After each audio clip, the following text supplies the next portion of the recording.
you folks to be able to see us as well. That's right. Now, back as I was saying, in case you're first-time viewers of this program, the Phone Booth is a show completely dedicated to the world of pop culture. Anything from movies to video games to TV shows to comic books, you name it, and we will do our very best to cover it.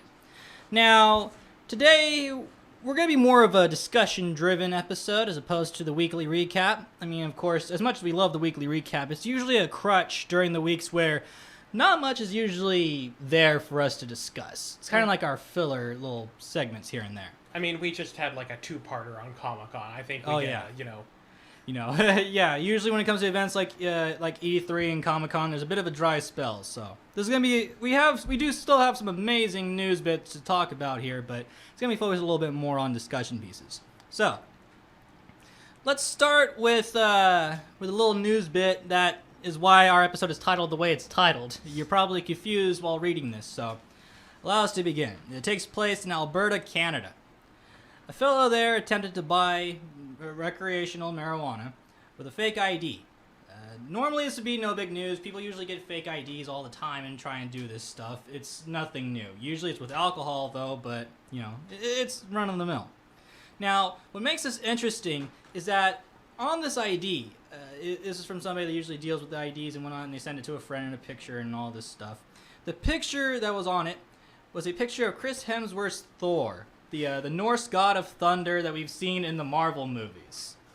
Now, the name listed under this ID was, and I kid you not, ladies and gentlemen, Thor Thunder Odinson, and the address was listed as 69 Big Hammer Lane. Wow. I question, at first I questioned if this guy needed more weed, and then it occurred to me that if he thought this was a good idea, he definitely smoked all his weed. Yeah, if this were the case, I don't know if he did this intentionally knowing that it was going to fail or not, but gosh, what do you think about it, Parker?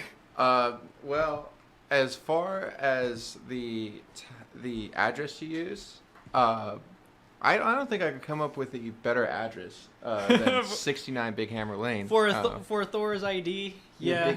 Big Hammer, Big Hammer Lane. Big Hammer Lane. Maybe he was maybe he thought if he could just shake it while he was in front of the guy, he's he won't pay attention. Yeah. I mean, it was doomed to start from the beginning. No one looks as good as Chris Hemsworth. Yeah. Not even his brothers, who look very similar to him, but not quite enough. You know what? I always noticed that. That is so weird. Yeah. But it's true. That's very true. Gosh, but you know what? Because of this, I have determined that once the Phone Booth has reached its 69th episode, the title is going to be Big Hammer Lane.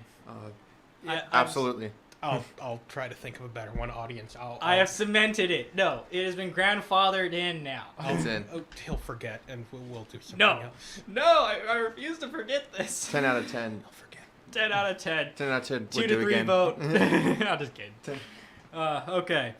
Well, anyways, trivial jokes aside, let's get into one of our favorite segments. What has Bethesda done this week?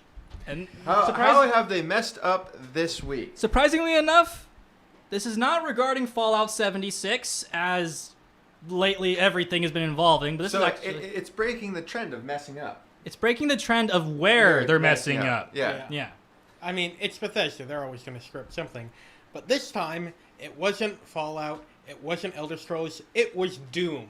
The good games. The good games that aren't actually made by Bethesda. So that's why they're good. Did y'all forget they have their brand stamped on it? Because I sure as heck did. So Bethesda re-released the original 3 Doom games on the Switch this week. But again, because it's Bethesda, that can't just be the end of the story. Despite these games having no online functionality whatsoever, the games require you to log in with your Bethesda account. Dooms 1 and 2 only require this login once at the beginning, which is still kind of ridiculous. Mm-hmm. But Doom 3 requires you to log in every time you open the game. So in order to play these games, not only do you have to buy them, which you'd think would be enough to play them, you also have to create a Bethesda account, which is always a hassle, and isn't that fun because they are constantly getting hacked. Oh, man. So, why don't people just try and, get a refund for this game? Oh, Ryan? see, this one isn't actually Bethesda's fault. This one is a Nintendo screw-up, in that Nintendo has no refund policy in their online store. Now, this is actually being challenged in Europe, I believe in Belgium, because it is illegal for them not to have a refund policy, according to, again, I'm guessing, I would need to reread it, maybe Finland. Anyway, one of those fun European countries that's happier than America is trying to make them, actually give refunds. I feel like we're going to be having a blue moon. It's very rare that I hear Nintendo having an accident somewhere. Oh, they do it. They just don't... Their accidents tend to be bigger, but less frequent. Yeah. Now, see, Bethesda claims that this entire thing is just a big error, and that you were only supposed to have to sign in so you could access the Slayers Club, which is Doom's online hub, where you get points for playing the games to get discounts on Doom merch and all this and that. But I, at least personally, don't believe this, because this actually is a type of DRM that has been used by companies for years. Remember Uplay? Don't remind me of Uplay. I don't like Uplay. Yeah, Uplay. Even if you bought the game on Steam, you had to create a Uplay account to access the game, because it acts as a form of DRM to prevent you from actually thinking you ever own a game, even though you've bought it. But you haven't actually bought it. You've bought a license to access it, which they can revoke at any time, because video games. Freaking Uplay. Good luck to anybody trying to 100% Black Flag. Don't talk to me about Uplay. Look at what I'm going through right now, playing through all the Assassin's Creed games. Right, Parker's replaying all the Assassin's Creeds. Good. Because he bought the new bundle of them. They're all on Uplay.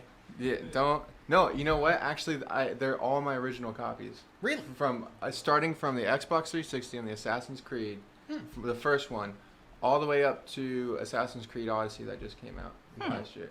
My mom calls it an unhealthy obsession. I mean, actually she said it goes beyond an obsession. It goes into just my own gravitas of a world. So it's what I do. So I live and breathe Assassin's Creed, and apparently that means I have to live and breathe Uplay. So yeah, the only thing I did was I updated the Assassin's Creed Ezio trilogy. So I had the Ezio trilogy on my Xbox One, which requires Uplay. Yep. And I get points for, they have their own achievements, and I don't even know what they do half the time. And they let you buy an Assassin's Creed themed skin in the Division 2, because that's what people care about. Because people definitely want to dress up as an old school assassin in the Division too. Yep. Thank you, Ubisoft, for Now, wasting my time. I think we should drift back over to Bethesda, because they probably want us to talk bad about some other company right now to try and dodge the heat we've thrown at it. They're all terrible to me. Yep. Yeah. They're all the same thing to me. Bethesda Ubisoft and Bethesda, they all just the same thing.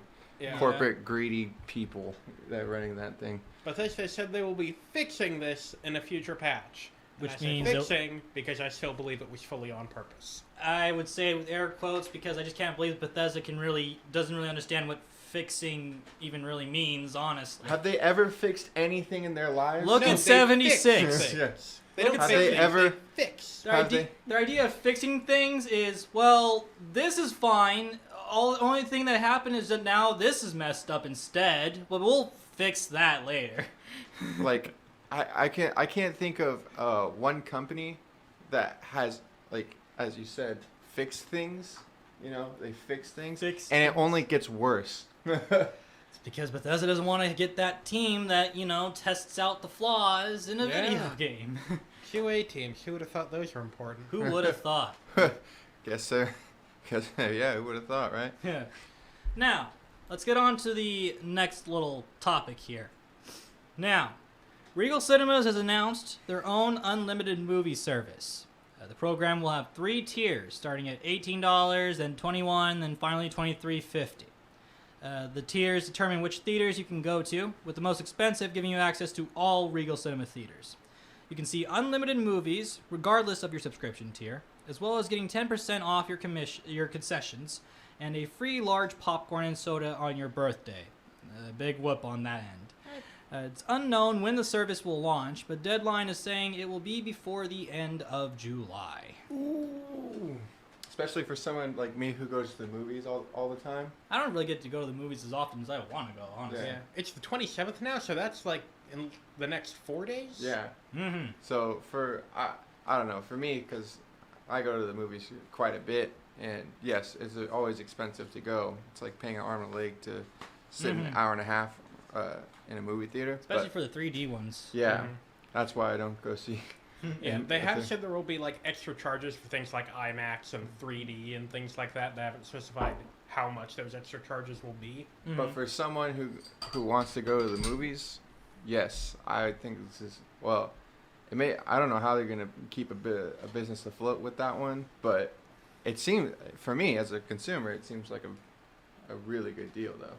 Most movie theaters make their money off of concessions, so I think they're hoping that the 10% off and the free movie will inspire more people. Like, I can spend more on concessions. You know, I was going to get a small popcorn, but maybe with all this money I'm saving, I'll just get a large popcorn instead. Which makes sense, yeah.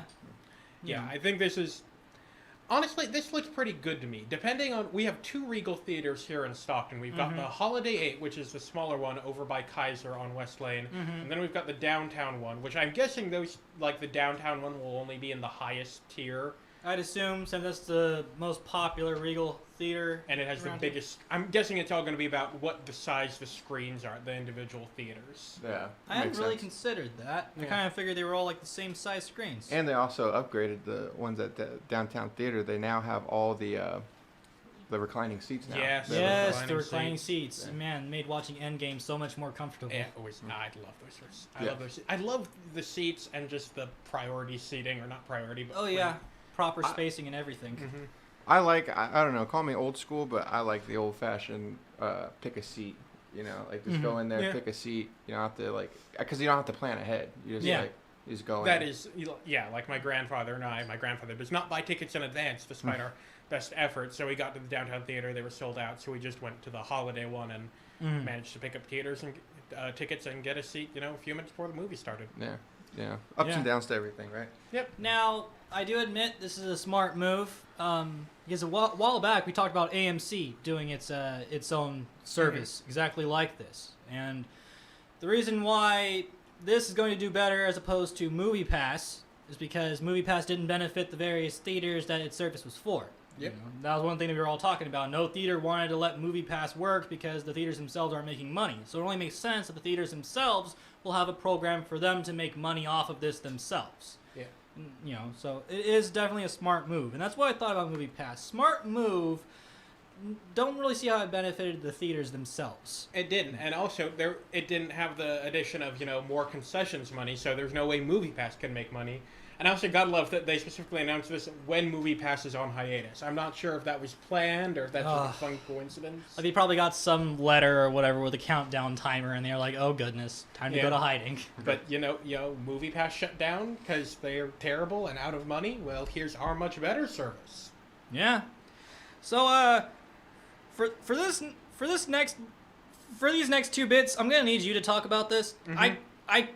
I get agitated just thinking about the opportunities that I have missed in this glitch, this gold encrusted glitch from Team Fortress 2. Please take it away. So, Team Fortress 2 is currently experiencing a bug with their hats. For those of you that don't know, one of the major sources of revenue for Team Fortress 2 at this point is the hat system, where you can buy and sell hats you earn in-game to put on your character. It's literally just an economy built on hats. Yes, it's actually known. Team Fortress 2 actually holds a record for the very first war-themed hat simulator. Yep. But there is a current glitch with the loot boxes, because of course there are loot boxes for hats, where unusual quality hats, the highest rarity tier from what I understand, are dropping at increased rates from the boxes. This has sent the hat economy, which, again, a real thing, into chaos, as super rare hats are flooding the market and devaluing the ones that were already there. Valve has since disabled the ability to open loot boxes and the entire marketplace until the bug is fixed. Man, and anybody who completely missed this bug, because there are still some people who are completely devoted to Team Fortress, and then there are also some people who play it casually now, like myself. We're completely upset that we even missed this bug, because we kind of overglossed it. The marketplace in Team Fortress 2 is insane. It is like a legit stock market. Yeah, it's a microeconomy, basically. Yeah, you can get a hat that you just got at a limited time event, wait a few months, sell that hat, and you can sell it for like $300, and people will legit buy your hat for $300. Like, people make straight up profit in this marketplace, and it's just involving hats. Like, a giant top hat with a ghost hovering around the top can be worth big bucks, and all this stuff, you know. So I admit I'm a bit bummed out that I missed out on this opportunity. As far as, you know, the boxes, the unopening of the boxes, I mean, I thought it was unfortunate that that's the only way you obtain these possible unusuals, that the rate was increased through the boxes, because being a Team Fortress 2 player, I can acknowledge that everybody hates boxes. They're like the worst things ever. You never get what you want. It is always very low tier stuff. Very, very slight chance of actually getting the unusual that you want. So when I heard that, man, I'm sorry. I'm still really shook about this. You know what that reminds me of, actually? What? Is that reminds me of the Dutch tulip craze from the 1500s. Oh, the tulips. So this is actually an interesting story. It's kind of an intro to how bubbles and economy work. So what happened is, in the 1500s,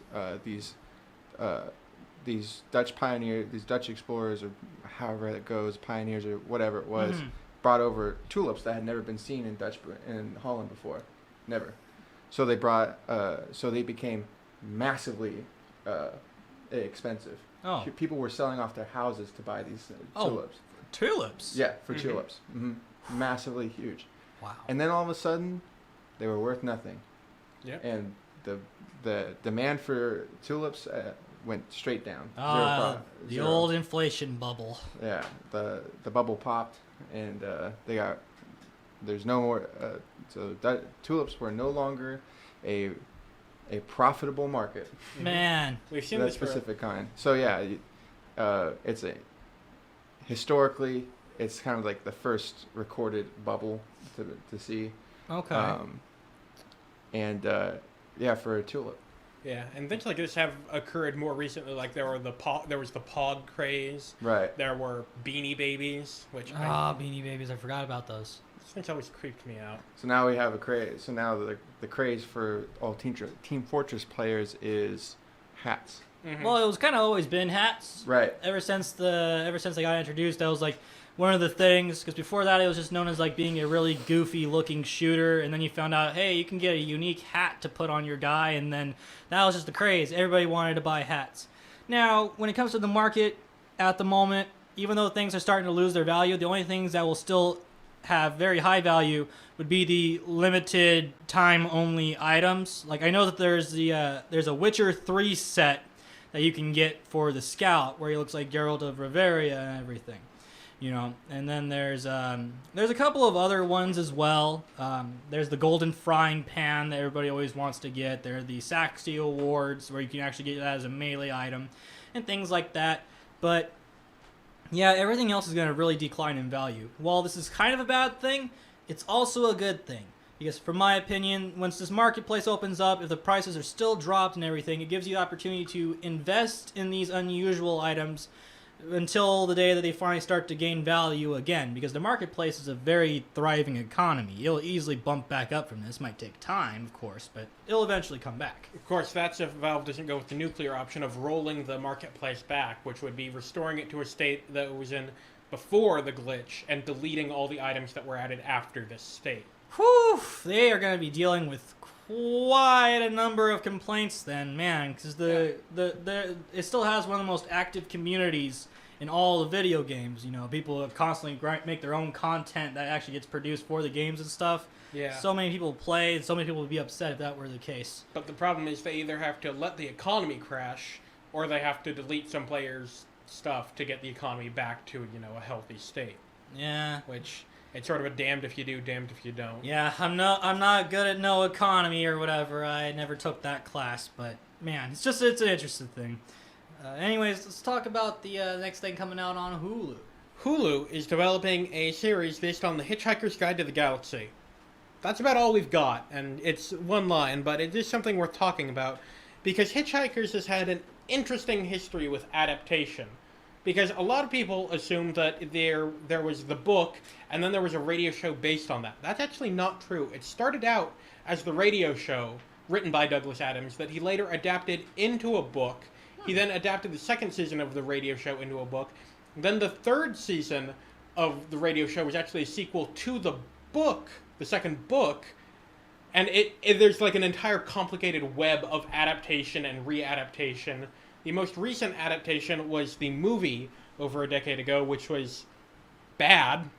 It was bad. It's a bad movie written by bad writers. But hopefully this show can do better, because it does have the benefit of there already being an episodic format for the radio show, so hopefully they can sort of follow that to create the TV show's episodic format. Now, since we don't have very much information to provide, why don't you explain to the audience just a little bit, about what Hitchhiker's Guide to the Galaxy is? The Hitchhiker's Guide to the Galaxy is a comedic British sci-fi tale based around one simple principle, that the universe is so vast, so giant, that mathematically no one actually exists within it.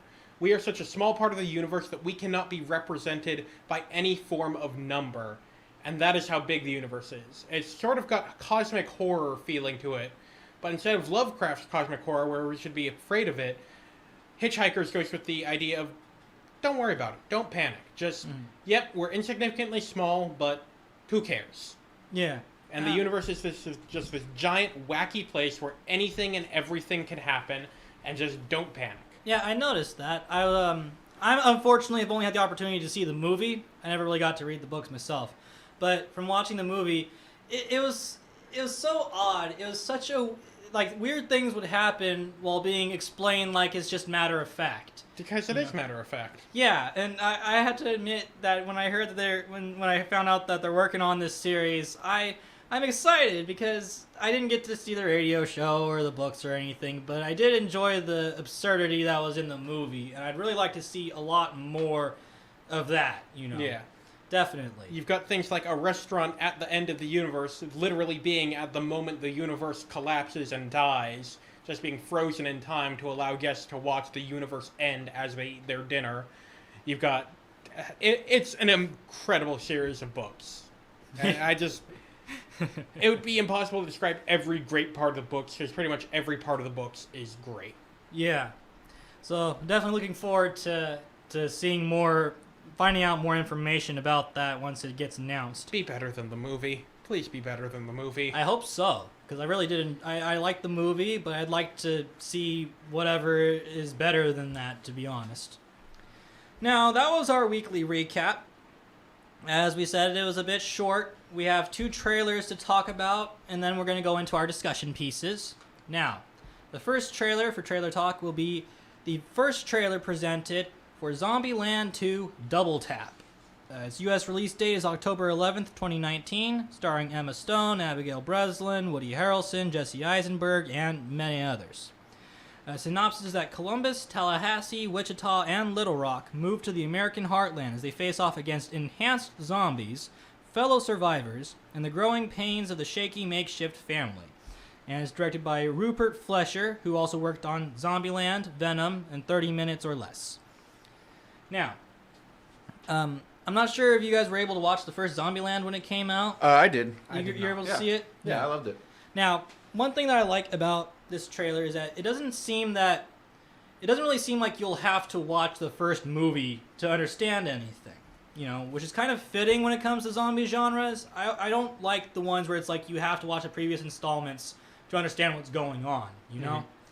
And in case you guys aren't familiar with it, Zombieland is, of course, a zombie comedy. The original revolved around Jesse Eisenberg's character Columbus, though I think in the second one it'll revolve around the entire cast instead. And the first one kind of played off the whole comedic vibe, like, what if somebody actually jotted down all these rules to follow in order to survive a zombie apocalypse? Yeah, it's basically like in Hitchhiker's Guide to the Galaxy, there's the hitchhiking book, right?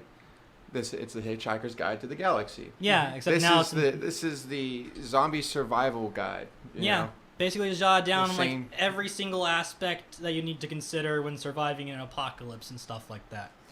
While we didn't get to see any of that really be explored in the trailer for this sequel, we got to see a little bit of the makeshift family dynamic of this new group. In the first movie, these were all just people that were off doing their own things, and they eventually came together and decided to just be a family. But from the trailer, what we've seen, Little Rock, Abigail Breslin's character, decides to run away after, I assume it's after being constantly told that she's a little child or something like that. She is the youngest in the group. And the other three set off to try and find her. And we come across a couple of extra characters along the way. There's a character, Madison. She seems to come across as a stereotypical ditz, you know, the clumsy girl or whatever. But I definitely hope there's more character dynamic to her. We also come across Berkeley, a fellow that Little Rock encounters along the way. Might have vibes of possibly being an antagonist, might not. Usually with these kind of zombie tropes, if someone runs away and bumps into somebody, they're always a bad person. That's usually the case. He does have a ton of pop, though. He does, you know, so I gotta give him a plus on that one, Bob. One of the things that I might have to disagree with you on, Ed, is that I think you're going to have to watch the first one to watch this one. Why? Because all the character development was done in the first one. We get to know these characters better in the first one. Well, And then now to go in the second one, you kind of need to know who they are. I mean, and it looks like in the trailer, in the last couple seconds of the trailer, we see that they meet another group that's very much mirrors them. Mm-hmm. So, I mean, we get to see, in order to kind of understand that whole dynamic, I think you'd have to watch the first movie to... I can kind of get your point on that, but at the same time, I feel like the first movie would have to be watched in a sense that somebody would want to watch the prequel to a movie. Because it seems with this sequel that's coming out, they're not focusing on each person's individual background or story. They're focusing on their family dynamic. And the way Right, but that you got to understand where that family dynamic came from, which is from the first movie. Well, the first movie, it didn't really come from anywhere. They just kind of bonded. It's exactly Yeah, it. that's character development. You know, it just sort of happens. Yeah. Yeah, but And we get to know the characters a little bit better. Yeah, you know? but like what I'm trying to get at is that the sequel doesn't feel like you really need the character development that was displayed from the first movie to really watch it. You know? No, you don't need to, but I mean, come on. Why would you watch Zombieland Double Tap if you haven't watched the first one, you know? Just to watch a zombie movie. Most people tend to do that. The way it's like, if you watch this movie and you hadn't watched the first one, it's not like you're going to be really missing out on anything. You won't miss out. That's the vibe that I meant. I understand that we need to watch the first one to understand their specific character developments, but it's also in the sense that if you didn't get to watch the first one and you watch this one, you're still going to be okay. Yeah. know? Well, a storyline. Yeah. Yes. For the plot, sure. Yeah, know. storyline and plot. Yeah, that's what I was referring to. Character development, definitely would need to watch the first one, but it seems to be playing off the vibe that they're just constantly moving. So there's probably going to be a lot more character development going on in the second one, anyways. You know, we have no idea. All we've gotten is just one trailer so far. Yeah. Now, I also would like to note for anybody who did watch the first one, Bill Murray is credited to appear in this one, as is Dan Aykroyd. So we're going to have 2 Ghostbusters in this movie, supposedly. Wait. Didn't he? He did. Yeah, didn't he die in the first He one? did. Bill Murray was shot after dressing up as a zombie, thinking it would be funny and eventually getting shot. But he is cast to appear, as is Dan Aykroyd. Cool. I don't get it. I don't know how it's possible either. I think he'll just actually be a zombie this time. I don't know. The trailer also mentioned something about enhanced zombies. I'm going to enjoy having Dan Aykroyd in this movie. It's I'm gonna be going amazing. to enjoy that. Yeah. Do you think he'll be selling his Crystal Skull vodka? I really hope so. Oh my god, that would just be amazing. That would be amazing. Thank oh my you, god. Dan Aykroyd, for giving me so much entertainment in the last 10 years. Such an awesome guy. Now, let's go on to our next trailer, Jojo Rabbit. Oh, yes. Oh. Ooh-wee. Its U.S. release date is October 18th, 2019. It's starring Taika Waititi, Sam Rockwell, Scarlett Johansson, Rebel Wilson, and many others. The synopsis is that a young boy in Hitler's army finds out his mother is hiding a Jewish girl in their home, and it's directed by Taika Waititi, who worked on Thor Ragnarok and a couple of other works. I can't quite recall the others. Last of the Wilder People. I can't think of them right now. He's most well known for Thor Ragnarok. Well, he also did What We Do in the Dark. That's it. Yes. Thank you. What We Do in the Dark. Both the original and the... Is the one on TV now a reboot or a sequel? What We Do in the I have no Shadows? idea. What We Do in the Shadows. Yeah, What We Do in the Shadows. Oh, okay, yes. So, what are your guys' thoughts on this this trailer? I like it, and I think we should expand on the synopsis. Yeah, that's what I was just thinking too. The boy, I don't remember, Jojo, his name is Yes. Jojo, is in the Hitler Youth, and he's sort of this young, scrawny boy, and to cope with being picked on, he has an imaginary friend version of Hitler, played by Taika Waititi. And I think the synopsis doesn't do a good justification of the tone of this movie. It's very comedic. It's absolutely looks 100% hilarious. Which is always dangerous when you're doing Hitler. And I think that's good. Mm-hmm. We should have that. You know why? If we use comedy as a weapon to de-weaponize and make him less potent. Oh, I do think it's a good idea. I just think it's easy to do it's a very poorly, like it's going a back to dangerous Charlie line. Chaplin with The Dictator. Oh, the Charlie Chaplin with The Dictator, Mel Brooks with The Producers. Quentin Tarantino with Inglourious Basterds. Quentin Tarantino's Inglourious Basterds. Yeah. You know, Walking the Fine Line. So, but all those movies pulled it off, and it's a very we're lucky that we have Taika Waititi on this because he knows how to make a good funny movie. You know.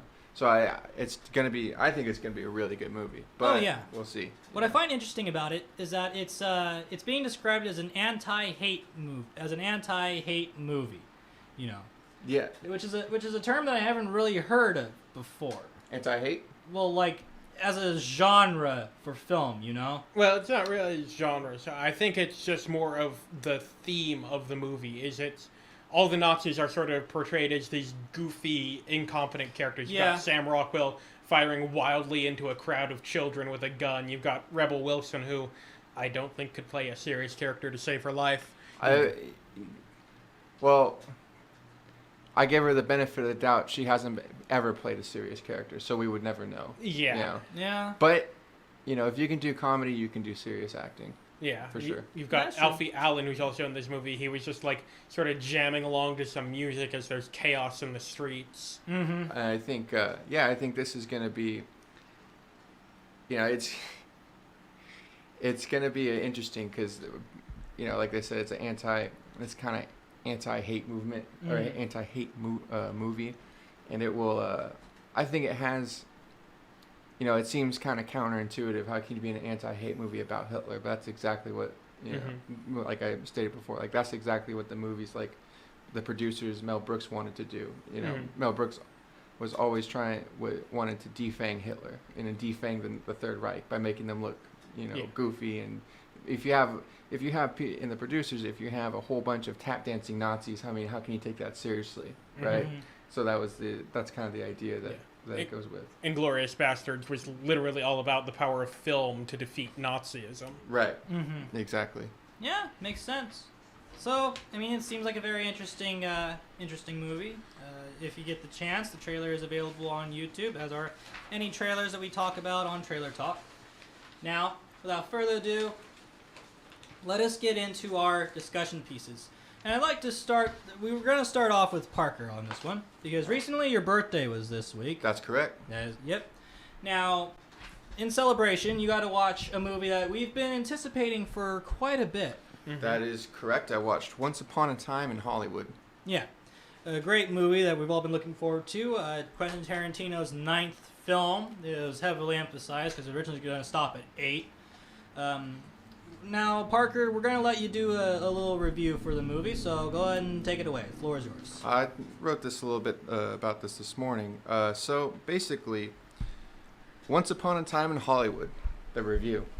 The director is Quentin Tarantino. And if you don't know him, has his anthologies. We have, starting with Reservoir Dogs, Pulp Fiction, Jackie Brown, Kill Bill Volumes 1 and 2, and Inglourious Basterds. Let's see, and he wrote the movie. He did writing for Crimson Tide, and he did writing for True Romance. So, really good movies. Guy has his own style. If you haven't seen it, so I'll just be alluding to that. King of the Trunk Shot. Yeah, King of the Trunk Shot. So basically, Once Upon a Time in Hollywood is a snapshot into the mythical world of Hollywood in the late 1960s. This is Quentin Tarantino's love letter to the movie-going days of old, when Hollywood put out movies with original ideas and were not just retreads of what was done in the past. Today we find ourselves in a time where actors are looked as ordinary people doing a job due to the media's prying eye. We see the unbridled faults in actors today. Yet this movie catches the schema of the day that actors were the figures of legendary status and mystique due to the media's blind eye to actors' personal life, for better or for worse. At the same time, it gives a human aspect to these characters. Margot Robbie brings a human aspect to the role of Sharon Tate, which we've never seen in any movie that portrays her, or even in any movie that she herself starred in. The cinematography is compelling, to say the least. The movie is shot like a modern-day film with tracking shots and long takes that we come to expect from Tarantino's films. The juxtaposing styles of modern-day and old-school camera work blend seamlessly. Every actor, from small side parts to the leads, were great. No one phoned it in. Everyone put the passion to the screen. Not to say that Once Upon a Time doesn't have its fair share of problems. This is a Tarantino film. He loves his dialogue. The pacing, even for a Tarantino movie, is a little on the slower side until the third act, where it really starts to pick up the pace. Overall, though, this does not affect the quality of the movie. Once again, Tarantino defies how to tell a story. It's a movie where you wonder what the plot is up until the end of the movie, when all the stories seem to be when all the stories that seem to be independent finally get intertwined like fate and star-crossed lovers. Here we are again, with the mastery in aesthetics and storytelling showing us how to be original in Hollywood. The ending might have history buffs scoffing in the theaters, since this film takes liberty with history, to say the least. Many might find this as a gripe, especially since the whole Manson family takes center stage at the third act. However, I personally had no problem with the liberty, since this is just a story with fictional characters. This is not to pass off as a biopic. It is a historical fiction at best. Don't take it to heart. I can assure you to anyone its ending is an ending we all wish had happened in real life. Sadly, like the title implements, it's a fairy tale ending with the reality looming in the shadows of the work of fiction. In a film world where we have retreads, remakes, and reboots, in a world with a lot of re's, we get a film that breathes familiarity and originality. For that, I make this one of my favorite movies of this year. I sing its praise because it's a praise worth singing. 4.5 out of 10 with the Parker's must-see of approval. Nice. That was a really good review. Just a quick heads up, though. I think the screen might have frozen on XSplit. Oh, that's great.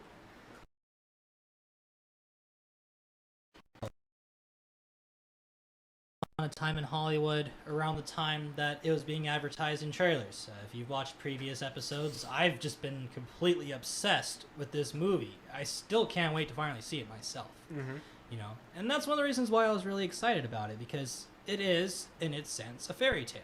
Talking about the golden era of Hollywood, because you have a point, Parker. Nowadays actors and celebrities, they're not as big as they used to be back in the day. But that's because due to our advancements with paparazzi and everything, it's just everybody's just one of the actors, a run-of-the-mill person. Well, there still is that big gap between yourself and celebrities in Hollywood. They don't feel like legends. We have Chris Hemsworths and Brad Pitts and whatnot, and Leonardo DiCaprio's. We ourselves don't have anybody like John Wayne back in the day.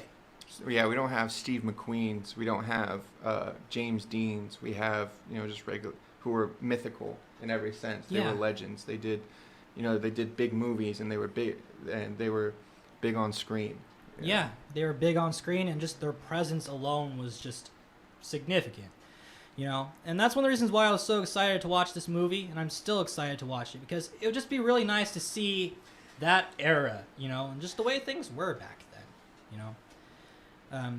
But Anyways, that was our review for Once Upon a Time in Hollywood. We actually have another review here for today's program. Now, Brian, why don't you talk to us a little bit about The Boys? Okay, The Boys, which came out on Amazon yesterday, which I binge-watched all last night, which is why I'm a little sleepy right now if I've been yawning, is complicated to define as good or bad. It has fantastic writing and characters, great set and costume design, an amazing gory aesthetic that could overstay its welcome but doesn't. It is so much good going for it. I think it is currently one of the best shows from Amazon. But like the superheroes it's trying to deconstruct, it has a few glaring flaws. But first, a recap of the story of The Boys. The Boys sit on an Earth where superheroes are a commodity, a brand. After World War II, a company known as Vought International revealed superheroes to the world, proclaiming them to be, chosen by God, but hired by Vought as their, private employees, and have since become a sort of paramilitary faction that supplements the police and the firefighters, but very importantly, not the actual military. And that's an important plot point for the show. But along with all this, they are a distinct brand. They have toys, they have endorsements, they have an entire movie franchise, which is mentioned quite a bit in the show as a parody of, the MCU and the DCEU. There's the Vought Cinematic Universe. And the Boys, the particular team, are a group created in order to sort of keep superheroes in check. Because in this world, superheroes are celebrities. They do drugs, they get drunk, they get into fights, they get into car crashes, except on a near apocalyptic level at times because they're superheroes. So the Boys are there to sort of keep them in check and make them pay when they screw up. Now, of course, the commentary The Boys is trying to make is very clear. It sort of bludgeons you in the face, is that the heroes we idolize are simply brands. And it mirrors the real world where, we fall in love with characters like Tony Stark and Steve Rogers, even though, in the end, they are simply characters for a brand meant to make money. They aren't real people. And that's sort of mirrored in the fact that these superheroes in The Boys have these fake personas. They're, truth, justice, and the American way. They're the good guys. They save people. But behind closed doors, they are awful. They are murderers, they're rapists, they're human traffickers, they are the worst scum of humanity, but no one can touch them because they're superheroes. The problem is that while The Boys tries to deconstruct superheroes and tear them down as, don't worship these false idols, it never puts anything in their place that we should look up to. There's never these proven points of, normal human excellence. There's never a focus on, the cops or regular soldiers or things like that, things we can look or should be looking up to. It's simply that superheroes are bad and we should, get rid of them. But the problem is there's nothing in the show that can really get rid of superheroes. Before the show starts, no one has ever killed a superhero. And while before the end of the series there are a few superhero deaths, it is still portrayed as there are things like the Homelander, which is this world's version of Superman. The U.S. government refuses to try to hold him accountable for anything. The CIA will not go after him because they know if they try to take him to trial, he will lay waste and murder thousands, maybe millions, because nothing can be done to stop him. And that's the central message The Boys is trying to put out there, is that we shouldn't look up to heroes, we should try to look up to ourselves. It's never completed, it's never finished. It only gets to we should not look up to heroes. It never gets to the point of what we should be looking up to. And when your central message is incomplete, that sort of ruins the story. And while The Boys does in the back of your head of, what are they trying to say here? Because they're trying to say something. They just never get the full message out. Another massive problem with the show is the presentation of the Deep. The Deep is a member of the Seven, this world's Justice League, and he is the parallel to Aquaman. And, of course, over the course of the show, he's belittled and demeaned because, he's the guy that can talk to fish. He can't really do anything on land. He's only used for ocean emergencies. And while this would be funny, he's sort of portrayed as a bumbling fool. He at one point tries to rescue a lobster from a supermarket, but ends up getting it killed. He tries to rescue a dolphin from a a SeaWorld parallel and ends up getting it killed in a way that you can't get out of your head. But the problem is that before all this, in his very first appearance, he raped someone. He raped Starlighter, the newest member of the Seven, and that is how we are introduced to his character. And after that, they try to, portray him as the bumbling fool that we should sort of pity because he gets shunted off at one point. He's ostracized by the team. But he never shows remorse. He never shows growth. He never shows anything that that makes us think we should actually feel sorry for this man. Because he raped a woman. And that's a major problem with the show, is that they try to make us feel sorry for him. They try to make us sympathize with a rapist that feels no guilt for what he did. It's trying to make us feel sorry for his circumstances, that how could this happen to someone when he absolutely deserves to have it happen to him. And unfortunately, it mirrors a lot of real life feelings towards, people felt so sorry for Bill Cosby. Oh, how could this happen to him? How could anyone do this to him? He raped women. That's why it happened to him. And to see this sort of mirrored in the show, while it seems unintentional, it seems like maybe a few story beats for him were left on the cutting room floor that could have fleshed this out a bit more, it is still incredibly disturbing. Absolutely. But of course, not everything is bad. The cast gives an amazing performance all around, particularly Elizabeth Shue's Madeline Stillwell, the Vought VP who is constantly juggling the amoral business she's running, along with the, the subtle shreds of her morality that peek through, while also trying to manage being a mother figure / lover to the unstable Homelander, who is just completely insane, so she has to try to keep him tamed, as well as being a mother to a child that Homelander is constantly looks like he wants to murder because, attention is being taken away from him. Jack Quaid does a great job portraying the transformation of Huey Campbell, who starts out as a ineffective coward to a mildly effective killer. And it's a fun transformation to watch. And of course, Carl Urban is fantastic as the foul-mouthed Billy Butcher, who really people should stop picking fights with because his last name is Butcher. That is his legal last name. And fans of the original comics will be happy, as despite the fact that the show is heavily abridged and truncated for the show, there are tons of references to the original material. There are references to heroes like Tech Knight and the G-Men, who play, big roles in the comics but have been cut from this for, various reasons. There are plot points from the show that are altered or even poked fun at times, which is always nice. Also, there is a cameo from John Williams, the legendary composer of Star Wars, Indiana Jones, Jurassic Park. Pretty much name any movie with a memorable score, he'll have done it.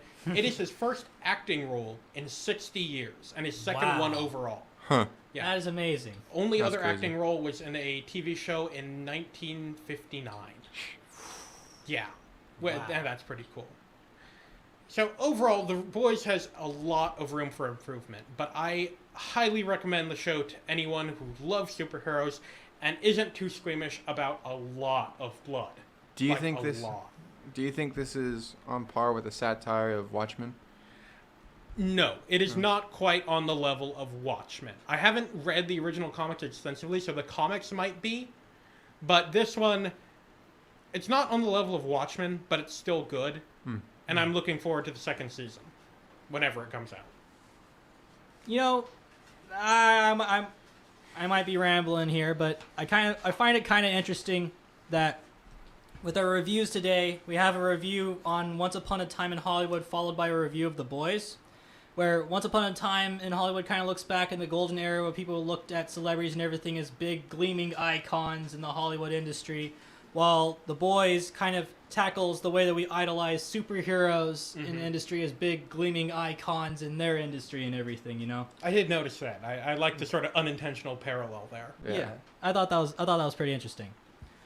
Okay, so we have one last discussion piece to talk about. I'm going to let you talk about it, Brian, because you're way more experienced on this particular industry and company than I am. Let's talk about Rooster Teeth. So this one is about Rooster Teeth raising prices, but also about the entire industry in general and the move towards subscription streaming services. Buckle up. So Rooster Teeth announced that it is raising its prices for all tiers of its first subscription membership. 1 month going from $5 to $6, 6 months going from $20 to $33, and the annual subscription is going from $36 to $60, which is a pretty massive jump. They're also phasing out grandfathered rates, where people that, keep continuous membership since an old rate get to keep it. And that's being phased out, which means some people that were paying $10 for 6 months will now be paying $33. Triple the price. Yep. They also reintroduced a $120 tier. The main perks being free domestic shipping, $50 off international shipping, and 50% off. Huh? Yeah, 50% off. You said $50. Oh, 50% off, sorry. Of international shipping, and a free copy of their upcoming game, Vicious Cycle. So really, it's $120 for a bunch of shipping perks. So if you buy a lot of stuff from them, I guess that makes it worth it. Now, all this follows months, even years, you could argue, of unrest from fans over things like former first exclusive shows from the company being made available to everyone, despite, them being used to sell the first service to people, or being removed from the site completely for cable deals, which went over super well, I gotta tell you. People loved that. Sarcasm. Yeah. The promise of no ads for first-time members on shows has been abandoned, being changed to no pre-roll or mid-roll ads, but they are replaced by up to 3 ad reads in the middle of shows on things like podcasts and even Let's Plays now, which is insane. And these ads are not skippable or removed for subscribers who, paid for no ads. And they also advertise shady companies like Hims, which sells pills over the internet, essentially, and Robinhood, which is a investing app which stored their users' information and passwords in a plaintext document. That anybody could access. Yep, super easy to hack into that, because it's a plaintext document. Combine this with a substandard site and video player, despite the fact that they are a video-focused internet company that's been around for over 16 years now, and they're also trying to move people over from YouTube to their site because they can't make money on YouTube because there are a lot of adult-oriented content, as well as the ended support for the Xbox and Apple TV versions of their site, which, they just stopped supporting because I guess they didn't want to anymore, or maybe they can't afford it, who knows. It gives the appearance that there is simply a price hike for less and less content and perks. This also follows the cancellation of 2 of their conventions, and it's particularly lackluster is the $120 tier, where for that same price, you can get things like Amazon Prime for an annual subscription, which has things like Amazon Video, Amazon Music, the free shipping, the Twitch Prime, all those types of things. Or Verve, which is annually the same price for multiple channels, including Crunchyroll and Rooster Teeth, where you get it on the same schedule as first members. And honestly, this entire thing is both a problem with Rooster Teeth and a problem with the industry in general, as they are very obviously trying to make this on the same price point as streaming services, like Netflix, like Hulu, like the 10 billion that are coming out in the next year or so. But the problem is Rooster Teeth and many other sites that are trying to do this just don't have the infrastructure or the content to do this. Rooster Teeth cannot reasonably charge this amount of money for what they provide at this point. It's just, no. They do not have the player, they do not have the content, they do not have the exclusives to make any of this worth the price. Man, Rooster Teeth has just been in some really hot water lately, haven't they? Yeah, with the recent overtime crunch scandal, where they, weren't paying their employees enough for overtime, which people are trying to argue that, the price increases will pay for this. Well, we've also been told price increases will pay for, website development. That didn't really come to anything. And they haven't even said what these price increases will go towards. Maybe paying for the game that no one really asked for, but is still being made. I know what that money's doing. I do. I know what it's doing. What are they doing? They're using that money to line the pockets of their wallets and put it in there and really inflate their bank account. Yeah, and they're owned by AT&T now. You'd think they could get a little more support from them, but no. I keep forgetting that part. And the fact that the Rooster Teeth podcast, which has most of the founders and biggest faces of the companies, has devolved into rich millennials whining about nothing. It's... Oh, man. This has become exhausting. A fall from Yeah. grace. A fall from grace. And I do have to agree with you on the whole video player thing and how it needs much more improvement. Because I myself am not a first member. I actually watch it with Brian because Brian's a first member, and we used that to watch Volume 6 of Ruby when that came out. And it stuttered so many times when we were trying to watch it. Yeah, anything above 720p, which is at this point substandard video quality, would just stutter and pause and downgrade and... At 720p, you might as well be recording on a VCR. Pretty much. Yeah.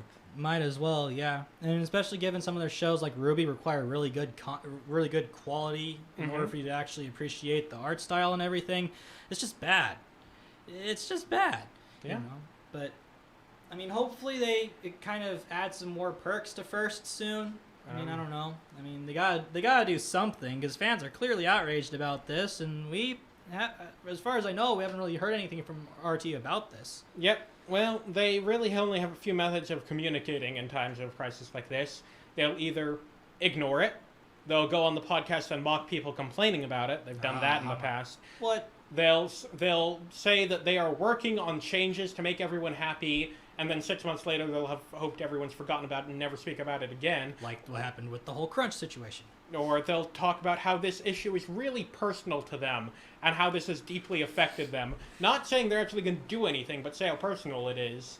And try to make the excuse, like in the case of Hymns, that one of their founders uses it and he likes it, so yeah, they're going to keep advertising for it even though people are screaming at you to stop because it's unethical and really shady. Sorry. No. You have every right to vent because RT has been coming up with a lot of problems lately. I can't believe that they really openly mock people who had issues with them. Yeah, they, back during their, when they were doing Kickstarters, which they've always had an iffy time doing, they mocked people that complain about it because technically they did always get the product out even if it was super late or really overpriced. Well, I mean, that's unfortunate. I mean, hopefully, eventually we get some kind of a resolution to this, or at least something extra to make sense of the whole extra pay increases. But with that being said, ladies and gentlemen, we have reached the end of today's episode of the Phone Booth. My name is Ed Heitman. Joining me in the studio, as always, my good friend and co-host Brian Rodriguez, Goodbye. as well as our handy-dandy board op, Parker Spurlin. Bye-bye. Be sure to tune in every Saturday from 1 to 2 here on TVOSJ, the voice of San Joaquin, where we cover everything related to the world of pop culture. Anything from movies to video games to TV shows to comic books, you name it, and we'll do our very best to cover it. Now, with that being said, ladies and gentlemen, please enjoy your day and have a wonderful, wonderful afternoon.